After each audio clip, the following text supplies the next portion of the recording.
चुनाव आयोग ने आचार संहिता के उल्लंघन के आरोपों पर प्रधानमंत्री मोदी और कांग्रेस नेता राहुल गांधी के भाषणों पर संज्ञान लेते हुए नोटिस जारी किया है। दोनों पार्टियों से 29 अप्रैल सुबह 11 बजे तक जवाब मांगा गया है।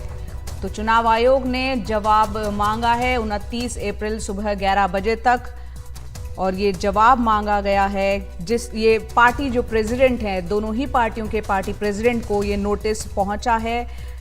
हमारे सहयोगी अश्विनी कुमार हमारे साथ जुड़ रहे हैं इस वक्त ज़्यादा अपडेट के साथ। अश्विनी, जो चुनाव आयोग की तरफ से नोटिस है, जवाबदेही यहाँ पर एक तरह से जवाब देना होगा दोनों पार्टियों को। उस नोटिस में क्या है और कौन से वो भाषण थे जिनके लिए नोटिस गया है?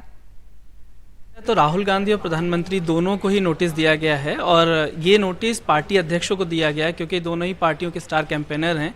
और आयोग ने अपने जो नोटिस में कहा है कि पार्टी अध्यक्ष को अपने स्टार कैंपेनर्स हैं, उनके भाषणों को चुनाव के अनुरूप जो एमसीसी कानून है, एमसीसी जो मॉडल कोड ऑफ कंडक्ट है, उसके अनुरूप भाषण देने की बात इसमें कही गई है। बता दें कि बीजेपी ने राहुल गांधी और मल्लिकार्जुन खड़गे के खिलाफ शिकायत की थी, और कांग्रेस पार्टी ने पीएम मोदी के बांसवाड़ा जो राजस्थान में उन्होंने भाषण दिया था उसके खिलाफ शिकायत की थी। कांग्रेस के शिकायत के साथ साथ सीपीआई और सीपीएमएल ने भी उसमें लेटर दिया था, जिसमें प्रधानमंत्री ने बांसवाड़ा में अल्पसंख्यकों और मुसलमानों का शब्द का जिक्र करते हुए कांग्रेस पार्टी पर हमला किया था। इसको लेकर डिटेल्ड में करीब बांसवाड़ा की रैली और साथ में 5 और अन्य पीएम मोदी के भाषणों का जिक्र कांग्रेस पार्टी ने अपने शिकायत में किया था, और उन्होंने ये नोटिस दिया था। उसके उलट अगर हम देखें बीजेपी की तरफ से मल्लिकार्जुन खड़गे और राहुल गांधी के भाषणों का जिक्र किया गया था, जिसमें राहुल गांधी के केरल का एक भाषण और एक कोयम्बटूर का भाषण है।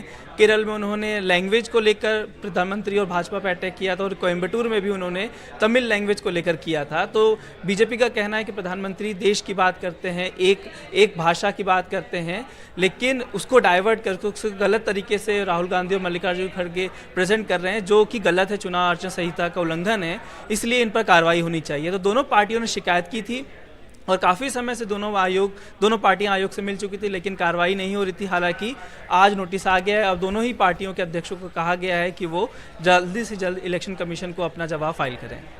बिल्कुल, 29 तारीख 11 बजे का वो वक्त है, तब तक उनको अपना जवाब देना होगा। दोनों ही पार्टियों के प्रेसिडेंट को ये नोटिस चुनाव आयोग की तरफ से गया हुआ है। दोनों ही पार्टियों के नेताओं की तरफ से शिकायत एक दूसरे के खिलाफ की गई थी। अश्विनी, यहाँ ये भी बताएं कि अभी तक की रवायत क्या रही है? मान लो एक बार ये नोटिस पहुंचा है, जवाब दिया जाता, और अभी क्योंकि 7 चरणों का मतदान है, अभी बाकी 6 चरण बचे हुए हैं, फिर अगर इस तरह का कोई भाषण दिया जाता है और एक बार नोटिस मिलने के बाद अगली कार्रवाई चुनाव आयोग की तरफ से क्या हो सकती है, क्या होगी, क्या कहता है रवायत?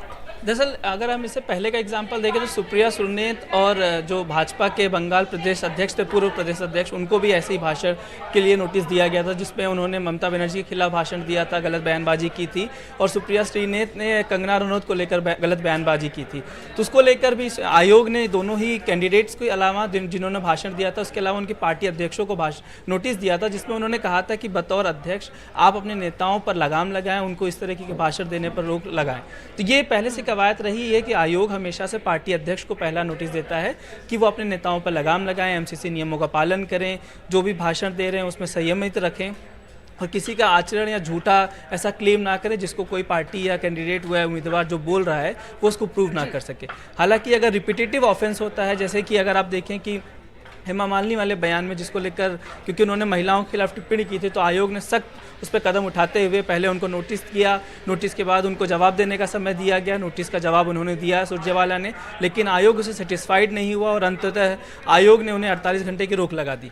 तो अगर ये दोनों ही, अगर राहुल गांधी या प्रधानमंत्री की बात करें, आयोग नोटिस जारी करता है, अगर आगे चलकर इनके खिलाफ शिकायत आती है और आयोग को लगता है कि कोई कार्रवाई की जाएगी, तो आगे डिपेंड करता है कि आयोग क्या निर्भर करता है। लेकिन ये कवायद हमेशा से रही है कि नोटिस का जवाब पार्टी अध्यक्षों को दिया जाता है, और ये हमेशा से दोनों ही पार्टियां, दोनों ही नेताओं के खिलाफ शिकायत करती रही हैं।